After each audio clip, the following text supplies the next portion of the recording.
চিঠিটা পাওয়ার পর সে অবাক হয়ে গেল।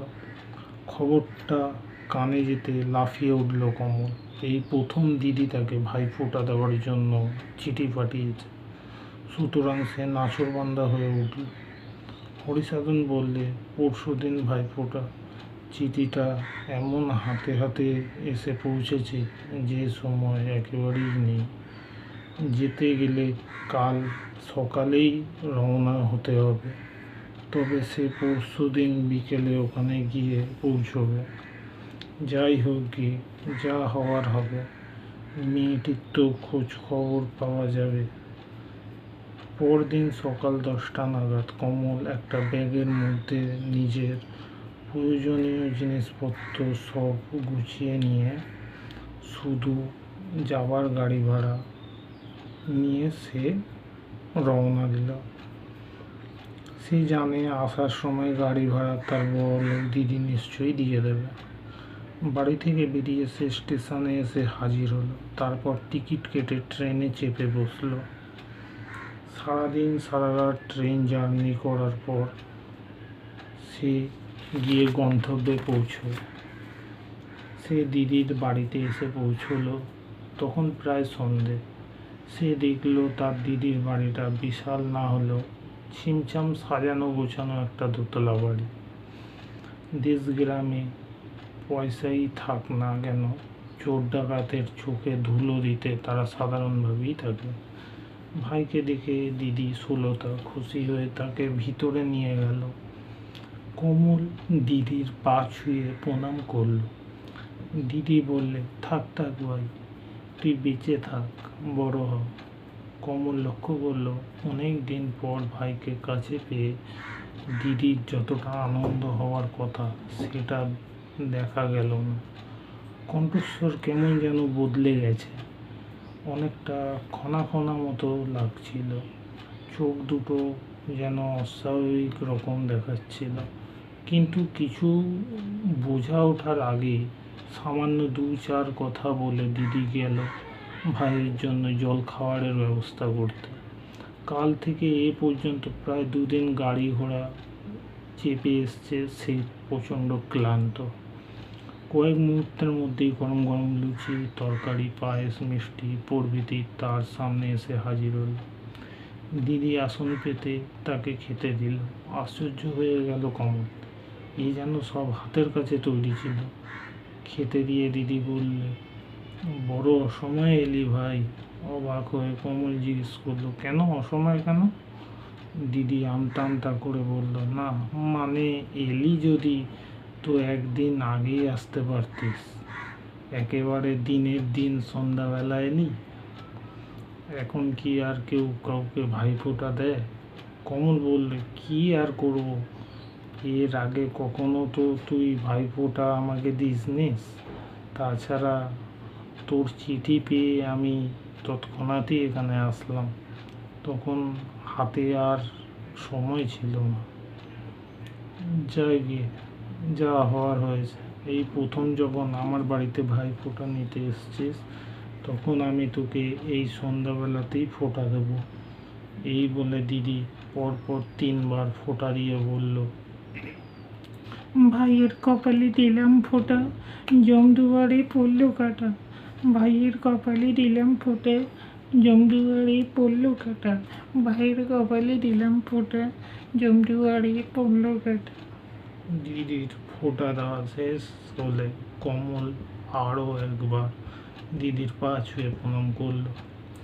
এইবার দিদির পায়ে হাত দেওয়ার সঙ্গে সঙ্গে কমল যেন একটা প্রথম অনুভব করলো দিদির পা দুটো বরফের মতো ঠান্ডা, অস্বাভাবিক ঠান্ডা। আর সেখানে মাংসের যেন কোনো চিক্র নেই। দিদির এই রকম কথাগুলো অস্বাভাবিক পরিবর্তন দেখে সে মনে মনে যেন একটু ভয় পেয়ে গেল। কিন্তু ছোটবেলায় অসম্ভব ডানপিটে ছিল তার দিদি, সেটাতে ভাবার পর সে চুপ হয়ে যায়। জল খাওয়ার শেষ করে কমল দিদির সঙ্গে বসে গল্পগুজব আলোচনায় মেতে উঠল। ঘর সংসারের কথা, বাবা মায়ের অবস্থার কথা ইত্যাদি নানা প্রসঙ্গে নিয়ে কথা বলতে বলতে রাত এড়িয়ে গেল।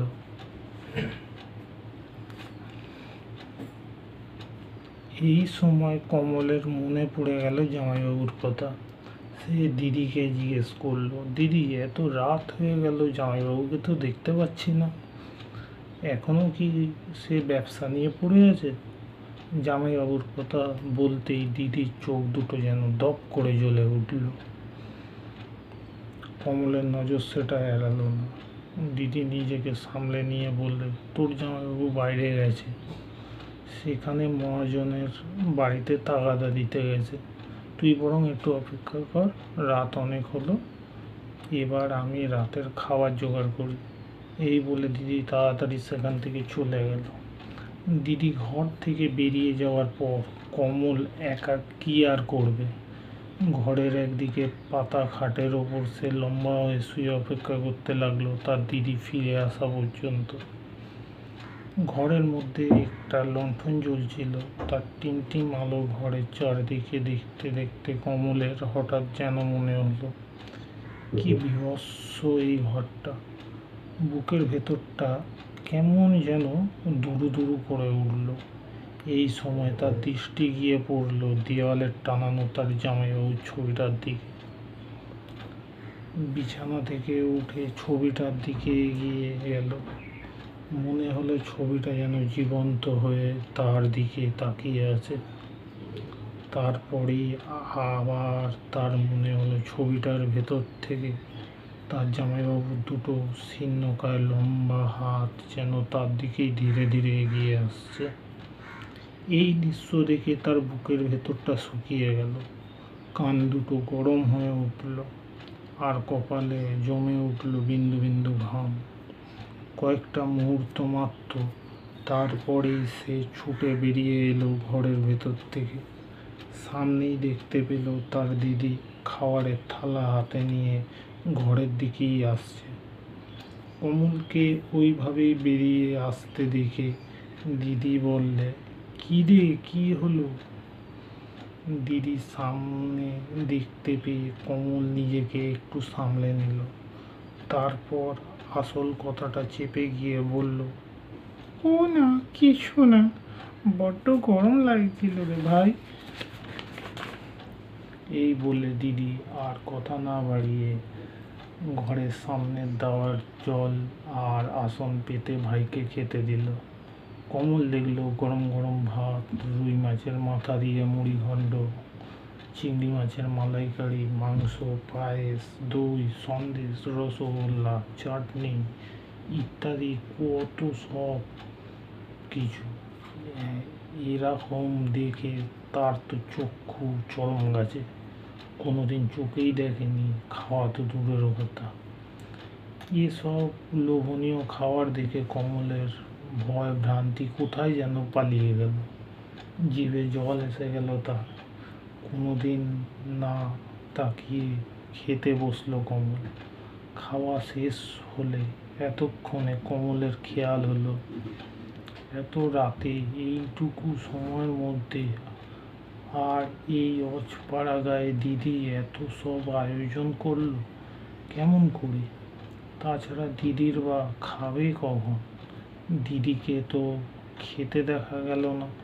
কথাটা মনে হয় সঙ্গে সঙ্গে হাঁক দিয়ে বললে দিদি, রাত তো অনেক হলো, তুই তাহলে খাবি কখন? দিদি উত্তর দিল, আজ আমার শরীরটা তেমন ভালো নেই রে ভাই, তাই খাওয়ার ইচ্ছেটাও তেমন নেই, তুই বরং খেয়ে দিয়ে শুয়ে পড়। আর কোনো কথা না বাড়িয়ে কমল গিয়ে খাওয়া দাওয়া সেরে ঘরে শুয়ে পড়ল, কিন্তু বিছানায় শুয়ে তার ঘুম এলো না। নানান রকম চিন্তা তার মাথার মধ্যে ঘুরতে থাকলো। যে দিদিকে সে বিয়ের আগে দেখেছিল, সে দিদির যেন এখন অনেক অস্বাভাবিক পরিবর্তন হয়েছে। তাছাড়া গোটা বাড়ির পরিবেশটাই তার কাছে যেন রহস্যময়। এইসব 7-5 ভাবতে ভাবতে রাত ক্রমশ বেড়েই চলল। তার সঙ্গে এত অজানা আতঙ্ক ধীরে ধীরে তাকে পেয়ে বসেছিল। রাত এখন কত হলো তা সে জানে না। এই সময় কাদের যেন ফিসফিসানি সে আওয়াজ শুনতে পারল। কমল ধীরে ধীরে জানলার দিকে এগিয়ে যেতে সে দেখল। অবাক! আস্তে আস্তে বিছানা থেকে নেমে সে জানলার দিকে এগিয়ে গিয়ে দেখে উঁকি দিয়ে বাইরের দ্বিতীয় চাঁদের আলোয় গভীর রাতে সীমাহীন অন্ধকারে অনেকখানি দূরে ঠেলে দিয়েছে। সেই আলোয় সে দেখতে পেল জানলার পিছনে ঝোপঝাড়ের মধ্যে দুটো বিভীষিকার মূর্তি। তাদের চোখগুলো যেন আগুনের ভাটার মতো জ্বলজ্বল করছে। তারা একটা গাছের নিচে বসে কি যেন একটা বলছে। তারা কাঁচা মাংস দুজনে মিলে ভাগাভাগি করে খাচ্ছে আর নিজেদের মধ্যে কথা বলে চলেছে। একজন বলছে, মানুষের রক্ত আর মাংস খেতে খুবই সুস্বাদু। তোমার ভাইটা যখন এসেছে তখন এমন সুযোগ হাতছাড়া করে লাভ কি? অপর ছায়া মূর্তিটা জবাব দিল, এমন কথা তুমি মুখে আনলে কি করে? কেন, তাতে কি হয়েছে? তুমি না ওর জামাইবাবু হও, এ কথা বলতে তোমার লজ্জা হলো না? ভূতেদের মায়া মমতা লজ্জা ঘৃণা বলেও তো কিছু থাকে।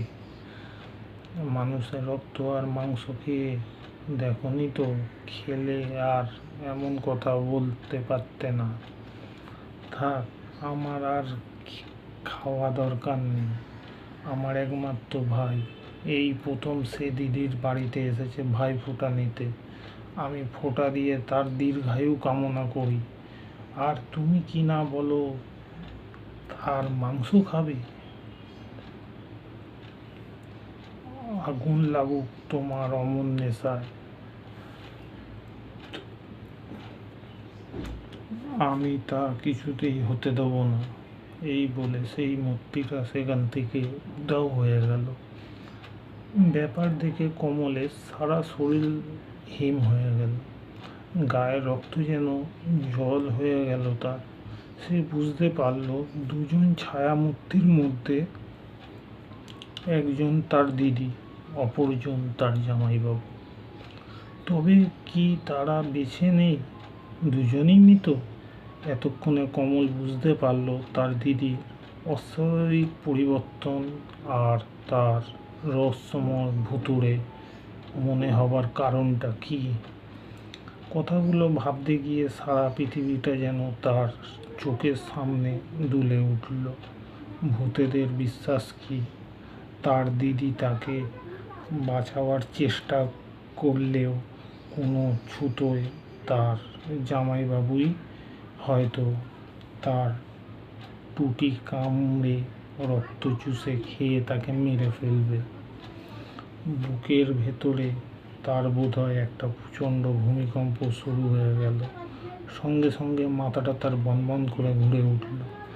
একটু একটু করে তার চোখের ওপর এক গভীর অন্ধকার নেমে এলো। নিজেকে আর ঠিক রাখতে না পেরে দড়াম করে মাটিতে আছাড় খেয়ে সে পড়ল। কমলের যখন জ্ঞান ফিরল, পূর্ব আকাশে তখন সূর্য উঁকি মারছে। সে আস্তে আস্তে উঠে বসল। কাল রাতের আছাড় খেয়ে পড়ে যাওয়ার জন্য তার গায়ে অসম্ভব ব্যথা। চারিদিকে একবার চেয়ে দেখল, সারা মেঝে ধুলো নোংরা ভর্তি। দেওয়ালে দেওয়ালে ঝুল আর মাকড়সার জাল। যে বিছানায় সে কালকে রাতে শুয়েছিল সেটাও নোংরা, কি বিশ্রী গন্ধ। ঘরের চারদিকে ইঁদুর, বিড়াল, পাখি আর চামচিকির বাসা। সারা বাড়িটাতেই জনপ্রাণতি বলতে কিছুই নেই। কমলের সর্বাঙ্গ ধুলো ময়লা ভর্তি হয়ে গিয়েছে। ধুলো ঝেড়ে ধীরে ধীরে সে উঠে দাঁড়ালো। গত রাতের ঘটনাগুলো তার মনে পড়ে যেতে লাগলো একটু একটু করে। শিউরে উঠে সে ভাবল, এখানে আর এক মুহূর্তও নয়। পৈতৃক প্রাণটা নিয়ে ঘরের ছেলে ঘরে পালালেই ভালো। তাড়াতাড়ি সে তার ব্যাগটা গুছিয়ে নিল। তার ব্যাগের ওপর একটা সাদা কাগজ সে দেখতে পেল। সেটা সে খুলে দেখল, চিঠিতে লেখা আছে, স্নেহের ভাই কমল, দিদির আশীর্বাদ নিও। গত রাতের ঘটনাটা যখন তুমি স্বচক্ষেই দেখে ফেলেছ, তখন তোমাকে আর না লুকিয়ে সত্যিটাই প্রকাশ করছি। শোনো কমল, আজ প্রায় বছর খানেক আগে আমরা দুজনেই মারা যাই। মারা যাওয়ার কারণ হলো, গত বছর আমার খুব অসুখ করেছিল। সে সময় তোর জামাইবাবু আমাকে সদরে হাসপাতালে ভর্তি করেছিল। সেখানে ডাক্তার জানায় 12 ঘন্টার মধ্যে আমাকে রক্ত না দিলে আমি নাকি মারা যাব। পাগলের মতো তোর জামাইবাবু তখন রক্তের জন্য চারদিকে ছুটে বেড়াচ্ছিল। রক্ত নিয়ে তাড়াহুড়ো করে যখন সে ফিরছিল, তখন মাঝপথে গাড়ি দুর্ঘটনায় তোর জামাইবাবু মারা যায়। ব্যাপারটা তখনও আমাকে জানানো হয়নি। হয়তো আমি অসুস্থ ছিলাম বলে ডাক্তারের নিষেধ ছিল। কিন্তু সেদিন রাতে হাসপাতালে বিছানায় শুয়ে তোর জামাইবাবুকে আমার মাথার কাছে দাঁড়িয়ে থাকতে দেখলাম। সে আমাকে বলল সব কথা। তারপর বলল, সুলতা, তোমাকে এই পৃথিবীতে একা রেখে যেতে আমার খুব কষ্ট হচ্ছে, তাই তোমাকে আমি নিয়ে যেতে এলাম। এ কথা শুনে আমি ভয়ে চিৎকার করে উঠে জ্ঞান হারালাম। সে জ্ঞান আমার আর ফেরেনি। কয়েক ঘন্টার মধ্যে আমি মারা গেলাম। আমার মারা যাওয়ার পর তোর জামাইবাবু ভাইয়ের এসে তোর জামাইবাবুর সম্পত্তি সব ভাগাভাগি ভাইয়েরা করে ফেলল। যাই হোক, তোর ব্যাগের মধ্যে কিছু টাকা আর যাবতীয় গয়নাগাটি সবই দিয়ে দিয়েছি। এগুলো আমার নিজস্ব জিনিস, লুকিয়ে রেখেছিলাম। ওগুলো তুই নিয়ে গিয়ে বাবার হাতে দিস। আশা করি ওতেই বাবা মায়ের দুঃখ দূর হবে। আর বেশিক্ষণ তোর এখানে অপেক্ষা করে লাভ নেই। আরও একটা কথা, বেঁচে থাক। তোকে ভাইফোঁটা দেওয়ার ইচ্ছে হয়েছিল, কিন্তু তখন তুই ছোট ছিলিস বলে তোকে ভাইফোঁটা দেওয়া হয়নি। তাই মরে গিয়ে সেই আশা আমি পূর্ণ করলাম। এবার তুই ফিরে যা। ওখানে তোর জন্য বাবা মা খুব চিন্তায় আছে। তোরা সুখে শান্তিতে থাক, এই কামনা করি। ইতি, তোর দিদি সুলতা। চিঠিটা পড়ে পকেটে ঢুকিয়ে রাখলো কমল। ব্যাগটা খুলে একবার দেখে নিল যে, দেখল সত্যি তার মধ্যে দুটো 100 টাকার নোটের বান্ডিল আর একটা কাঠের বাক্সের মধ্যে কিছু গয়না। এরপর ব্যাগটা বন্ধ করে কাঁধে ঝুলিয়ে নিয়ে বাড়ির পথে রওনা দিল কমল। নমস্কার শ্রোতা বন্ধুরা, আপনাদের যদি এই গল্পটি ভালো লাগে অবশ্যই সাবস্ক্রাইব করে নিচের বেল আইকনটি চিপে আমাদের পাশে থাকবেন। আবার আমরা আসবো পরবর্তী গল্পে। আজকের এখানেই সমাপ্তি।